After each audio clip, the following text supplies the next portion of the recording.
Good morning दोस्तों। हम अब आगे की कड़ी में राजस्थान अध्ययन जो बुक पढ़ रहे थे उसकी आगे की कड़ी में नेक्स्ट पार्ट आज लेंगे।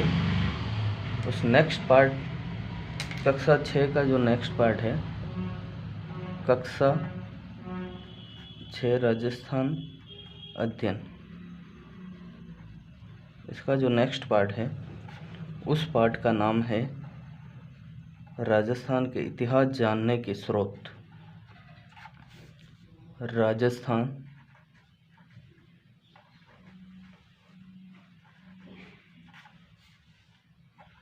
के इतिहास जानने के स्रोत। इतिहास जानने के स्रोत यानी कि जैसे कि हम कह सकते हैं, जैसे कल हमने महत्वपूर्ण क्षेत्र पढ़े थे, राजवंश के बारे में थोड़ी बहुत जानकारी ली थी। तो अब ये सारी जानकारी हमें मिलती कहाँ से? मतलब इस पार्ट का जो कहने का मतलब है कि इतिहास जानने के स्रोत, यानी ये सारी जो जानकारी, जैसे हमने कल राजस्थान का मैप बना के बिल्कुल उसके बारे में पढ़ा था कि इस जगह पे ये था, इस जगह पे ये था। और जैसे कल हमने यहाँ में जंगल प्रदेश के बारे में पढ़ा था। जंगल प्रदेश है, मेवाड़ है, सीवी जनपद है, सूरसेन हो गया, अर्जुनायन हो गया। तो इन सारों के बारे में, और इनके जैसे मेवाड़ प्रदेश है, इसमें जैसे मैंने कहा था कि गुहिल वंश है, गुहिल वंश ने शासन किया था। तो ये सारी जानकारी हमें प्राप्त कहाँ से हुई? इस पाठ के कहने का मतलब ये है इतिहास जानने के स्रोत, यानी आपने जब ये चीज़ बताई तो इस चीज़ की आपको जानकारी कहाँ से प्राप्त हुई। अब जैसे अब हम इस पाठ में जो दे रखा है उसके बारे में मैं बताऊं तो इतिहास जानने के जो स्रोत हैं, नेक्स्ट पेज पे बता देता हूं आपको मैं। इतिहास जानने के स्रोत। इतिहास जानने के स्रोत।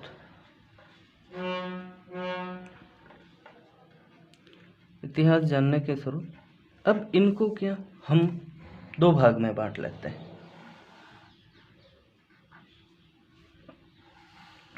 बिल्कुल सही तरीके से समझ में आ जाएगा इस तरीके से। अब इतिहास जानने के स्रोत में पुरातात्विक स्रोत, पुरातात्विक स्रोत, और दूसरी तरफ हम ले लेंगे साहित्यिक स्रोत। साहित्यिक स्रोत यानी साहित्य के माध्यम से हमें जो जानकारी मिलती है, और पुरातत्व जो पुराने स्तंभ है, भवन है, दुर्ग है, मूर्तियां हैं, शिलालेख हैं, अभिलेख हैं, भवन हैं, गुफाओं की दीवारें हैं, वो सारी की सारी इस पुरातात्विक स्रोत में आएगी। मतलब कहने का मतलब ये हो गया कि पुरातात्विक स्रोत हैं, साहित्यिक स्रोत हैं, इनमें यानी प्राचीन काल के पुरातात्विक में मैं अगर कहूँ तो प्राचीन काल के वे अवशेष, प्राचीन काल के वे अवशेष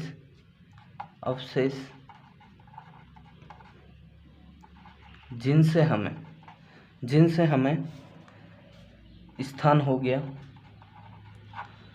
समय हो गया,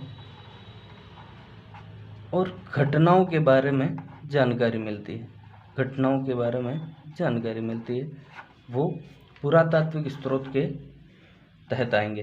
पुरातत्व का स्रोत मतलब ये हो गया, जैसे कोई दीवार है, दीवार पर कोई चीज़ लिखी हुई थी, जैसे गुफाओं की दीवार हो गई,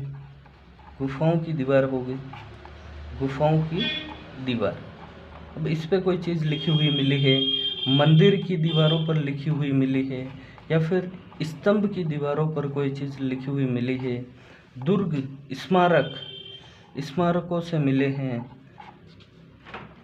यह शिलालेख यानी पत्थरों पर शिलालेख हो गया। उसके बाद जैसे स्तूप हैं, मठ हो गए, मठ ये बौद्ध मठ, और एक वो ताम्रपत्र, ताम्रपत्र।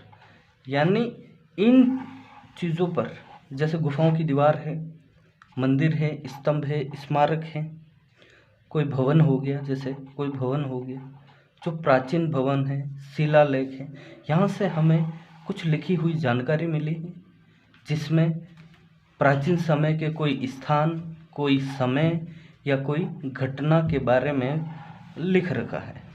अब साहित्यिक स्रोत में हम देखते हैं तो साहित्यिक स्रोत में अब साहित्य क्या है, जैसे हमारे 12वीं क्लास में हमारे हिंदी साहित्य होता है, तो वो क्या है, जैसे कवि की किसी की रचना है या किसी के बारे में लिखा हुआ है, जैसे कोई जीवनी हो गई, यानी बुक में, यानी किताब में कोई चीज़ संकलित करके रखी हुई है, जैसे कोई ग्रंथ हो गया, जैसे कोई ग्रंथ हो गया, पुराण हो गया, पुराण हो गया।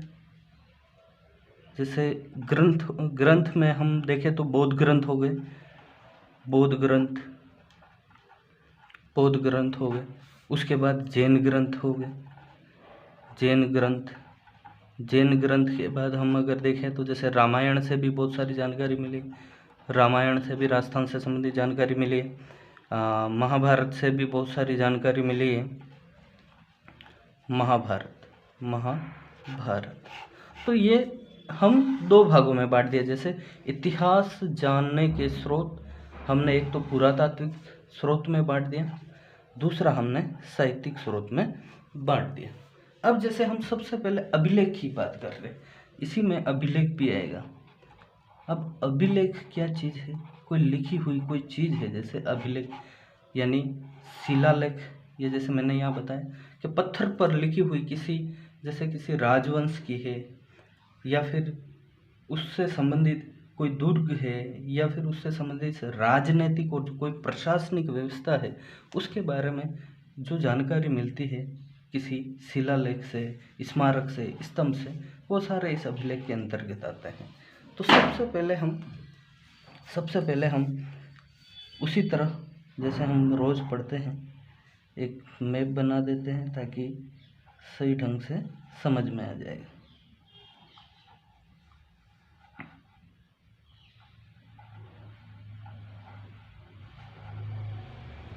अब जैसे ये राजस्थान का मैप है, अब इस राजस्थान के मैप में मैं जो पहला जो एक शिलालेख ले रहा, यानी अभिलेख, यहाँ पर चित्तौड़गढ़ है, यहाँ आसपास, यहाँ पर चित्तौड़गढ़,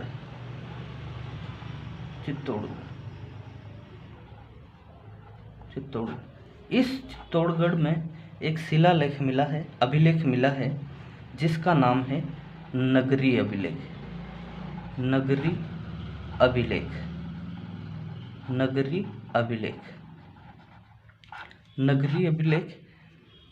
नगरी चित्तौड़गढ़ में, नगरी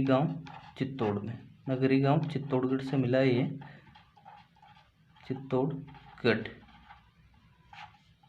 अब ये जो नगरी शिलालेख है यानी नगरी अभिलेख है, इससे राजस्थान के इतिहास को जानने में बहुत सारी जानकारी है। इसमें विभिन्न राजवंशों के बारे में आदि इसमें जानकारी दे रखी है।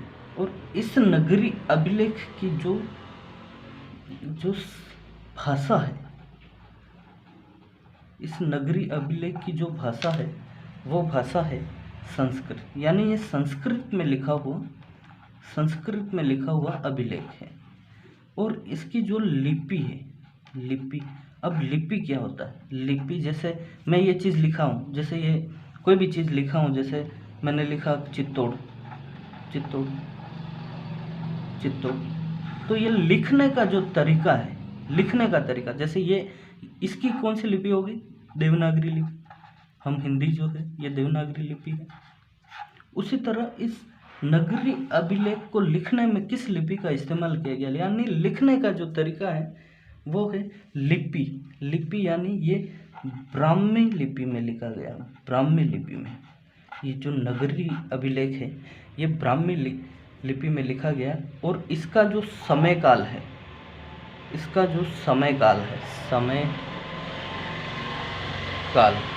नगरी अभिलेख का जो समय काल माना जाता है वो माना जाता है दूसरी शताब्दी ईसा पूर्व, दूसरी शताब्दी ईसा पूर्व। ये तो हो गया हमारा नगरी अभिलेख। अब नेक्स्ट की हम जैसे बात करते हैं, नेक्स्ट अगर हम बात करें तो एक और क्षेत्र है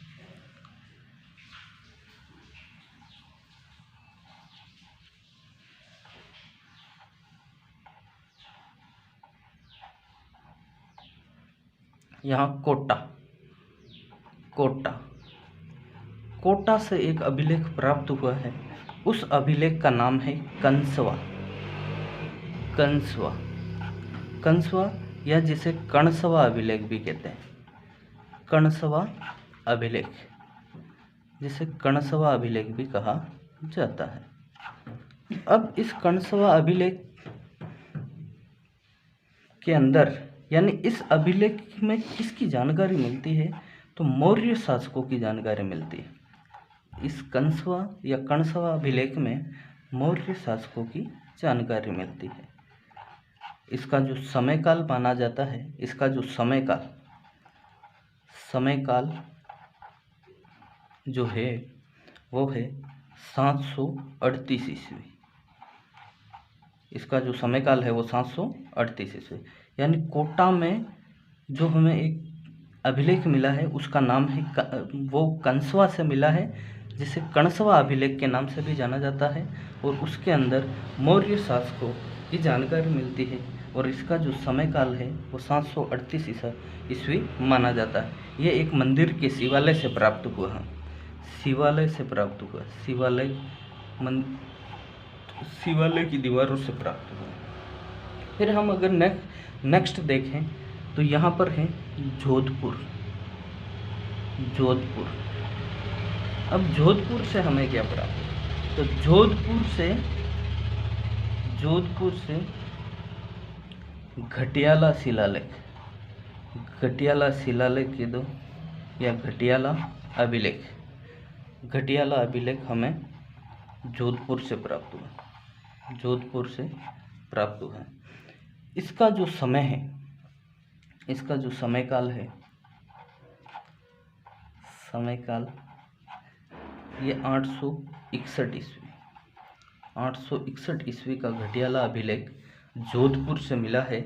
और इस घटियाला अभिलेख में गुर्जर प्रतिहार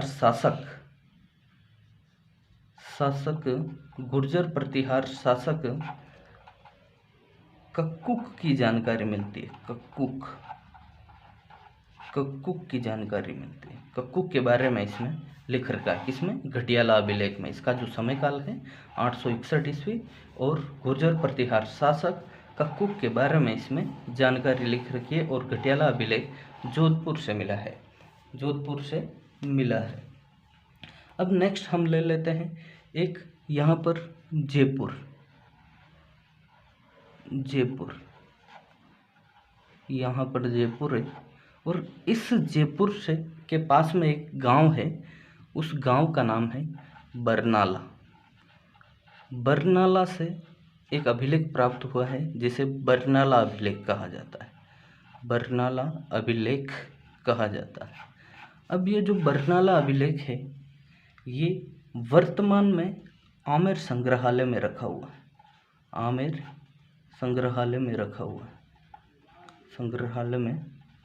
है। इसके बारे में ये इतनी जानकारी दे रखी है अभी राजस्थान अध्ययन की बुक में, बाकी तो बहुत डीप में दे रखा है, लेकिन मैं राजस्थान अध्ययन पढ़ा रहा हूँ, इसलिए राजस्थान अध्ययन में सिर्फ इतना जो शॉर्ट लिख रखा है वही बता रहा हूँ।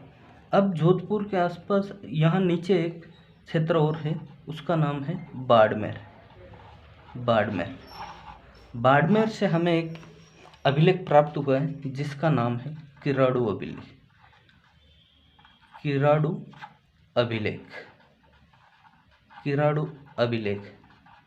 तो किराड़ू के जो शिव मंदिर है, शिव मंदिर की दीवारों से प्राप्त हुआ है। शिव मंदिर की दीवारों से, यानी किराड़ू के शिव मंदिर से प्राप्त हुआ है किराड़ू अभिलेख, और किराड़ू बाड़मेर में। बाड़मेर में। नेक्स्ट हम जैसे देख सकते हैं भीलवाड़ा, चित्तौड़ के पास भीलवाड़ा, और भीलवाड़ा से हमें एक जो अभिलेख प्राप्त हुआ है उस अभिलेख का नाम है बिचौलिया अभिलेख। बिचौलिया अभिलेख।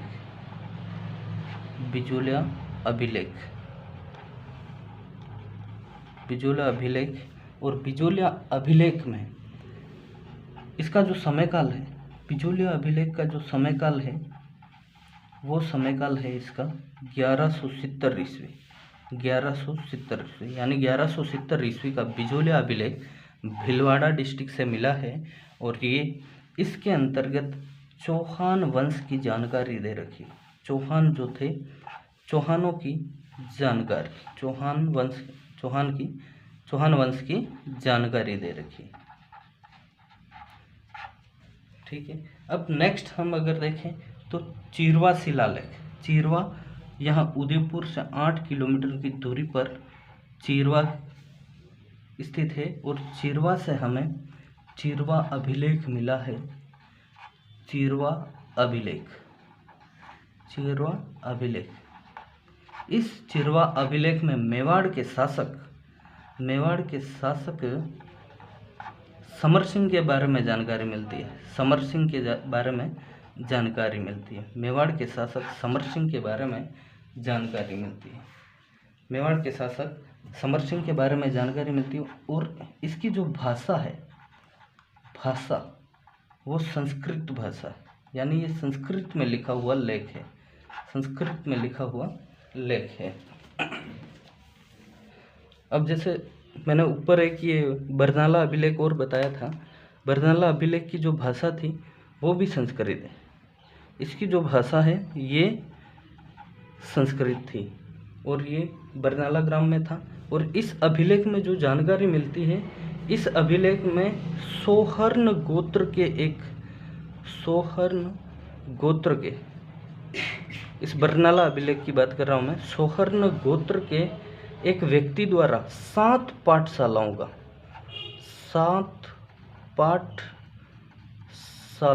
की स्थापना का पुण्य प्राप्त करने का उल्लेख प्राप्त है। 7 पाठशालाओं की स्थापना का जो पुण्य कार्य इसने किया है उसके बारे में इसमें जानकारी दे रखी है, सोहन गोत्र के व्यक्ति द्वारा। ठीक है, ये बरनाला अभिलेख है। फिर हमने चिरवा अभिलेख पढ़ा। चिरवा अभिलेख के बाद हमने नानसा भीलवाड़ा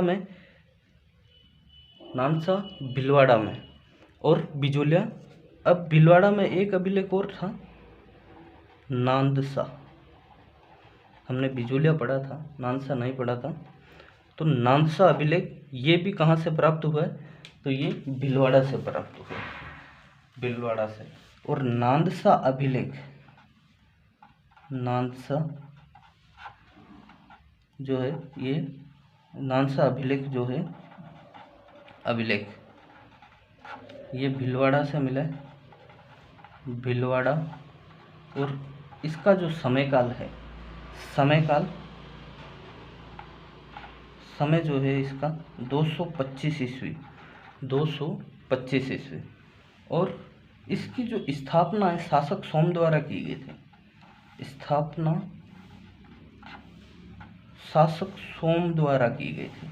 नांदसा अभिलेख भीलवाड़ा की स्थापना शासक सोम द्वारा की गई थी। इसका जो समय है वो 225 ईस्वी माना जाता है, और ये नानसा भीलवाड़ा में से प्राप्त हुआ है। ये तो हम इस बुक में जो दे रखे हैं वो सारे के सारे हो गए अभिलेख। ये जो थे ये अभिलेख थे, शिलालेख थे। ये इस राजस्थान अध्ययन की बुक में दे रखे वो संपूर्ण मैंने इसके माध्यम से आपको बता दिया है। अब जो नेक्स्ट है, जो हमने दूसरा भाग लिया था, साहित्यिक स्रोत यानी साहित्य, यानी एक किताब के रूप में कोई संकलन हमें मिला है, उसमें जो जानकारी दे रखी है वो साहित्यिक स्रोत के अंदर आएंगे। जैसे कोई ग्रंथ हो गया, वेद, पुराण, रामायण, महाभारत, ये सारा मैंने आपको आगे बता दिया। तो इस राजस्थान अध्ययन की बुक में 12वीं सदी के पूर्वार्ध यानी उत्तरार्ध में रचित कुछ ग्रंथ और रचनाएं, कुछ ग्रंथ और रचनाओं के बारे में बता रखा है, यानी किस लेखक ने क्या, किस विद्वान ने क्या लिखा और उसमें क्या दे रखा है। जैसे एक विद्वान थे जयानक। इन जयानक द्वारा रचित एक ग्रंथ है, उसका नाम है पृथ्वीराज विजय। इस पृथ्वीराज विजय में हमें किस चीज़ की जानकारी मिलती? इसमें चौहान वंश की जानकारी मिलती है। जैसे हमने उधर पढ़ा था बिचौलिया शिलालेख, उसमें चौहानों की जानकारी मिल रही है, और यहाँ जयानक द्वारा लिखित पृथ्वीराज विजय ग्रंथ में चौहान वंश की जानकारी मिल रही है। फिर नेक्स्ट हम अगर देखें तो दूसरे एक विद्वान थे नयन चंद्र सूरी। इन्होंने एक ग्रंथ लिखा, उसका नाम था हम्मीर महाकाव्य।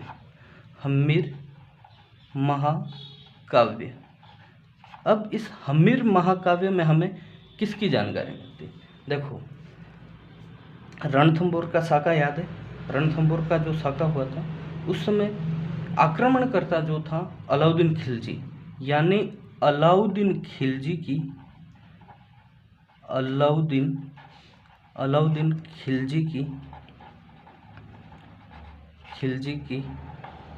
रणथंभौर विजय के बारे में, रणथंभौर विजय के बारे में इसमें जानकारी दे रखी है। रणथंभौर विजय और चौहान वंश हो गया, और अलाउद्दीन के सामने लड़ने वाला कौन था? हम्मीरदेव चौहान। इनकी इसमें जानकारी दे रखी है। हम्मीर महाकाव्य में अलाउद्दीन खिलजी की रणथंभौर विजय की जानकारी, चौहान वंश की जानकारी और हम्मीरदेव चौहान की जानकारी हम्मीर महाकाव्य में ये किसने लिखा है? नयन चंद्र सूर्य। फिर है हमारे एक मोस्ट इम्पोर्टेंट इतिहासकार कर्नल जेम्स टोड। अब इन कर्नल जेम्स टोड ने क्या किया? सबसे पहले इनके बारे में कुछ सामान्य जानकारी वो बता दूं। इनको घोड़े वाले बाबा के नाम से जाना जाता था। ये इनका उपनाम था, घोड़े वाले बाबा। कारण क्या था कि ये एक इतिहासकार थे, और इन्होंने क्या, पुराने समय में, उस समय तो गाड़ियाँ होती नहीं थी, तो इन्होंने घोड़े पर बैठ करके राजस्थान के बारे में संपूर्ण जानकारी प्राप्त की, और जहाँ जहाँ जाए वहाँ घोड़ा लेके जाते थे, इसलिए इनको लोग घोड़े वाले बाबा के नाम से जानते थे, और ये इनका उपनाम है। और ये राजस्थान के इतिहास के जनक भी कहलाते हैं। राजस्थान के इतिहास के जनक कहलाते हैं। अब इन्होंने कुछ दो पुस्तक है, इनकी दो पुस्तक के बारे में बता रखा है। एक तो जो सबसे फेमस है, सब जानते हैं, एनाल्स एंड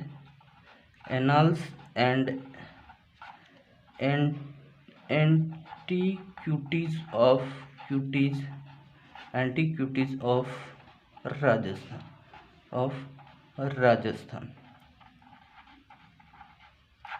एक पुस्तक और है इनकी, उसका नाम है पश्चिमी भारत की यात्रा।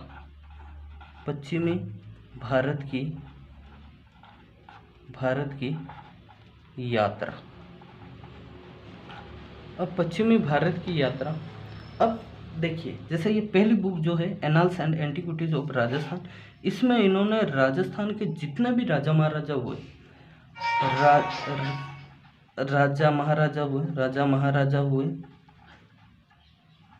हुए उनकी संपूर्ण जो जानकारी है इसमें दे रखी है। यानी जो इनको कहते हैं ना इतिहास के जनक है, इन्होंने राजस्थान का जो संपूर्ण इतिहास है इस annals and antiquities of Rajasthan में लिख रखा है।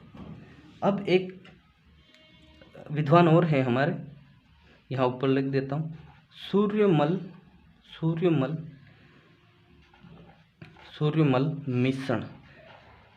अब एक चीज़ हमेशा ध्यान रखना, ये जो मिश्रण मैंने लिखा है, आप बोलोगे ये मिश्रण है, ये सिर्फ बोलचाल की भाषा में मिश्रण है, लेकिन ऑथेंटिक जितने भी किताब है इनका वास्तविक नाम मिश्रण ही था, सूर्यमल मिश्रण।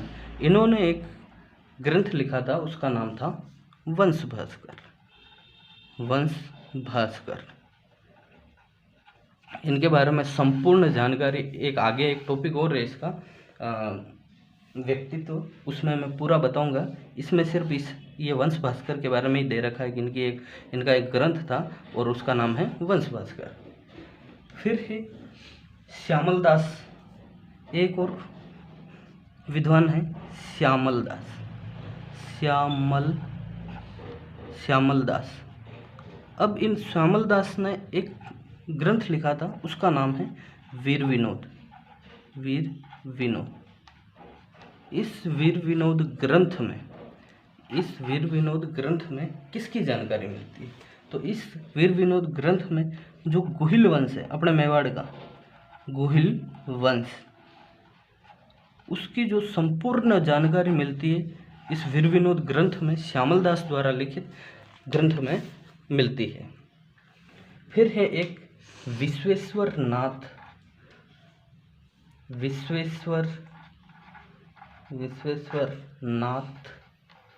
रेव।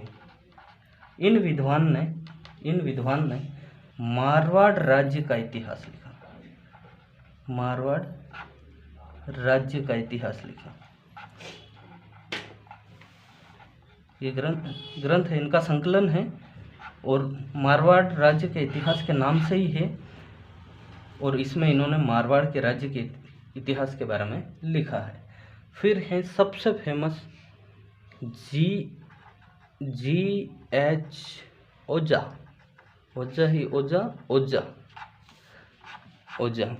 तो G.H. ओझा, इन्होंने उदयपुर, सिरोही, डूंगरपुर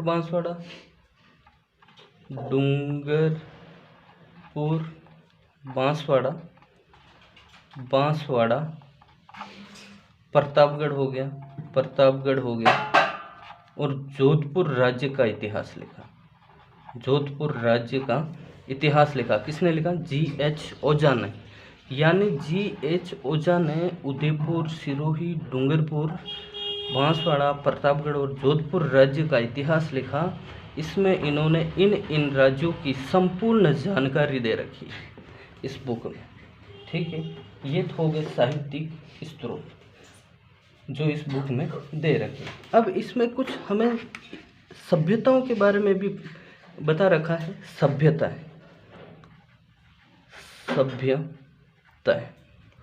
यानी सभ्यता। ठीक है, अब सभ्यता क्या चीज़ है? जैसे वर्तमान में अभी हम जो रह रहे हैं उसी तरफ प्राचीन समय में लोग रहते थे, लेकिन किसी कारणवश वो उजड़ गए और उनकी कुछ सामग्री है, उनके जो घर मकान जो वर्तमान किसी जैसे खुदाई के दौरान हमें प्राप्त होते हैं और हम उनके बारे में अध्ययन करते हैं कि हाँ उस समय लोग रहते थे, और उनके बारे में हमें जो संपूर्ण जानकारी मिलती है वो इन सभ्यताओं से मिलती है। तो जैसे इस बुक में जो एक सभ्यता दे रखी है, यहाँ हनुमानगढ़ के नीचे चूरू, सीकर और झुंझुनू।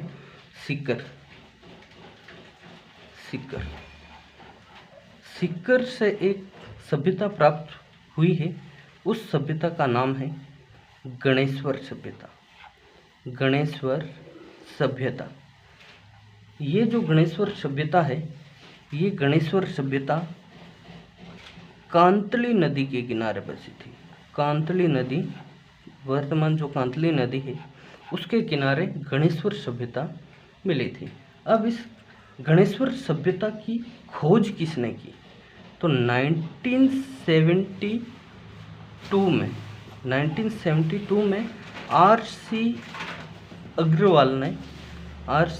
अग्रवाल ने इस गणेश्वर सभ्यता की खोज की। सीकर में निमका थाना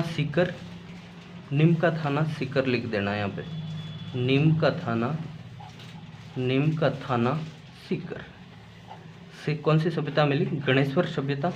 किस नदी के किनारे मिली? कांतली नदी के किनारे। कब मिली? 1972 में। किसने इसकी खोज की?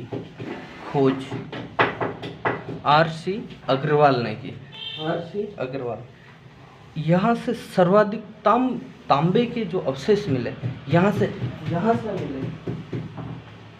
मिले, तो इसे ताम्रयुगीन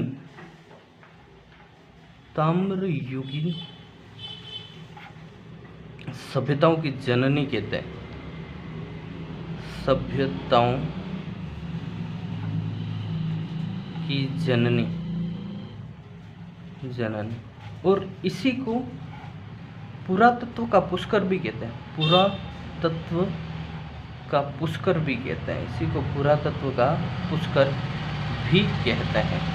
नीम का थाना सीकर से गणेश्वर सभ्यता मिली कांतली नदी के किनारे 1972 में। R.C. अग्रवाल ने इसकी खोज की थी।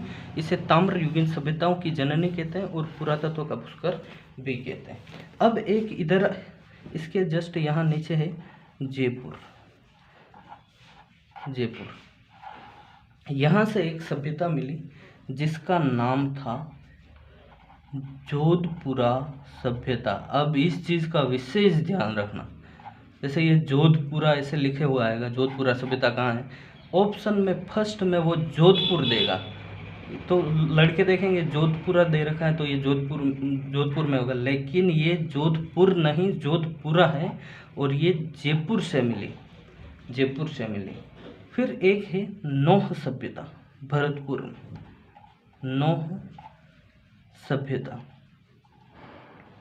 नौह सभ्यता ये कहाँ से प्राप्त हुई? ये भरतपुर से। अब इन दोनों सभ्यताओं से, भरतपुर सभ्यता और जोधपुरा सभ्यता, इन दोनों सभ्यताओं से हमें काले व लाल मृदभांड यानी मिट्टी के बर्तन जो मिले, मिट्टी के जो बर्तन बने हुए होते थे उस समय, वो मिले हैं। पर लेकिन उनका कलर कैसा था? काले व लाल मृदभांड मिले। कहाँ से? जोधपुरा सभ्यता और नौह सभ्यता भरतपुर। जोधपुरा सभ्यता एक बार फिर से बता दूं मैं, जोधपुरा सभ्यता जयपुर में। फिर एक सभ्यता है उदयपुर में आहड़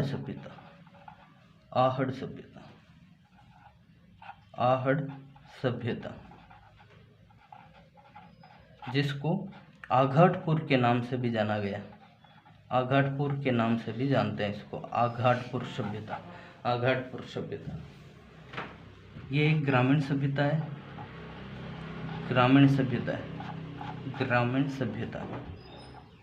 यह एक ग्रामीण सभ्यता है। कच्ची ईंटों से बने मकान के प्रमाण मिलते हैं, यानी कच्ची ईंटों के प्रमाण मिलते हैं यहाँ से। उदयपुर में जो आहड़ सभ्यता है, यहाँ से कच्ची ईंटों के प्रमाण मिले हैं। और इस आहड़ सभ्यता में संयुक्त परिवार के रहने के संकेत मिलते हैं। अवशेष या संकेत के दो, यानी यहाँ पर जो परिवार रहते थे वो संयुक्त परिवार रहते थे। आहड़ सभ्यता होगी, जिसे आघाटपुर के नाम से भी जाना जाता था। फिर एक चित्तौड़गढ़ राजसमंद, जैसे यहाँ पे मैंने फारसी उर्दू तवारीख, यानी जो फारसी और उर्दू जो ग्रंथ थे उनके अंदर मध्यकालीन राजस्थान की जानकारी मिलती है। मध्यकालीन राजस्थान की जानकारी मिलती है। राजस्थान की जानकारी।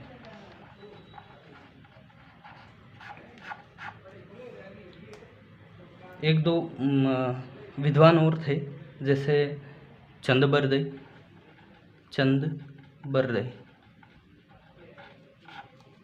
इन्होंने जो ग्रंथ लिखा था उसका नाम था पृथ्वीराज रासो। रासो। एक विद्वान थे पद्मनाभ, पद्मनाभ, नाथ नहीं है, नाभ है। इन्होंने लिखा था कान्हड़ देव प्रबंध, कान्हड़ देव प्रबंध, कान्हड़ देव प्रबंध। एक थे दलपत सिंह, दलपत सिंह, जिन्होंने ग्रंथ लिखा था दलपत विलास, दलपत विलास, विलास। तो इस तरीके से आज हमने इतिहास को जानने के जो स्रोत हैं, जैसे अभिलेख हो गए, महत्वपूर्ण ग्रंथ हो गए, जैसे सभ्यताएं हो गई जो इस बुक में दे रखी, वो सारी आज हमने इसमें देखी है। और अब जो जैसे कोई मैंने सभ्यता पढ़ाई है, इसके बारे में अलग से एक टॉपिक दे रखा है, उसमें बिल्कुल विस्तृत हम पढ़ेंगे। ये तो सिर्फ यहाँ इतिहास जानने के स्रोत में इस टॉपिक में सिर्फ इतना ही दे रखा है, नाम और ये किसने खोज की, कहाँ मिला, और किसी किसी का सिर्फ नाम दे रखा है। तो आगे एक अलग से टॉपिक है, उसमें बिल्कुल बारीक से मैं बताऊंगा। और मेरी तरफ से नोट्स में जो कुछ एक्स्ट्रा जानकारी मिलेगी वो भी मैं आपको बता दूंगा। तो इसी के साथ आज की क्लास यहीं समाप्त होती है। आप सभी का बहुत बहुत धन्यवाद। और इस क्लास की साफ सुथरी राइटिंग में लिखे हुए अगर आपको नोट्स चाहिए तो आपको VS क्लासेज जगन्नाथपुर, NNTHPUR,